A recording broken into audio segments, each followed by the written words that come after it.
Vivez-vous selon votre âme ou selon votre esprit?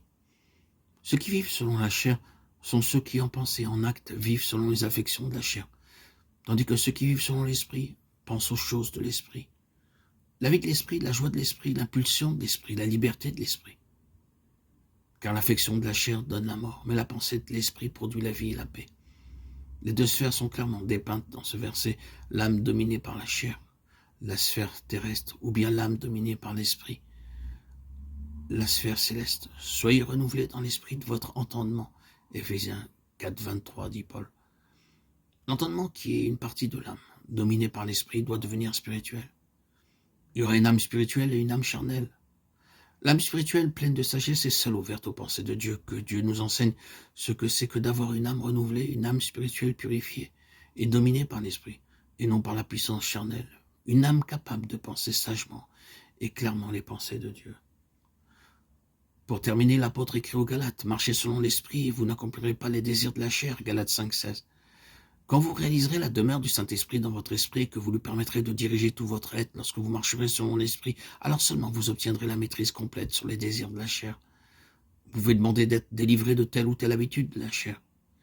Mais à moins que votre esprit ne soit libéré de façon à marcher selon l'esprit, vous retomberez certainement, infailliblement dans votre vieille habitude. Et même si vous n'y cédez pas absolument, vous désirez le faire, ce qui est presque aussi coupable. Dieu veut que vous soyez délivrés de la servitude de la chair, et le moyen pour y arriver, c'est de laisser l'esprit gouverner, de façon à ce que le corps soit complètement sous sa domination.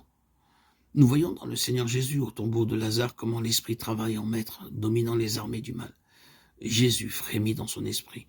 Jean 11, 33. Frémir, ici, l'expression de la douleur profonde, mêlée d'indignation produite dans l'âme du Seigneur, à la vue du pouvoir de la mort sur l'esprit de l'homme. Il alla à la tombe de Lazare avec indignation contre le prince de la mort, et cette indignation de son esprit éclata avec force et puissance, quand il s'écria, triomphant de toutes les puissances du mal, « Lazare, sort !» Si votre esprit était vraiment libéré des liens de l'âme et uni au Seigneur, et si vous connaissez la vie dans l'esprit, vous comprendrez dans quelle attitude Jésus s'approcha de ce tombeau, car c'était la même indignation du Saint-Esprit dans votre esprit qui vous donne la victoire sur les puissances des ténèbres. Il y a quelque chose dans votre esprit à l'instant où vous percevez l'œuvre du diable qui éclate avec une indignation qui ne vient ni de votre chair, ni de votre intelligence, ni de votre vie de l'âme. À vous, mais c'est l'autorité du Saint-Esprit dans votre esprit qui jaillit de vous en une étincelle de puissance divine. Vous ne pouvez pas travailler efficacement à délivrer les âmes sans cette indignation qui jaillit de votre esprit, car c'est l'action de Dieu au-dedans de vous.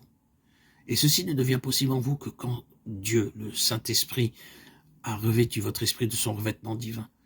Alors, un certain mouvement profond se produira au centre même de votre être et éclatera dès que vous verrez l'œuvre du diable s'opposer à vous. Une grande puissance n'est pas toujours une grande influence, mais c'est quelque chose qui se ressent et qui dit en nous avec une autorité tranquille. Ceci est l'œuvre de Satan. Aussitôt que vous ressentez cela, vous le résistez dans votre esprit par la puissance de Dieu.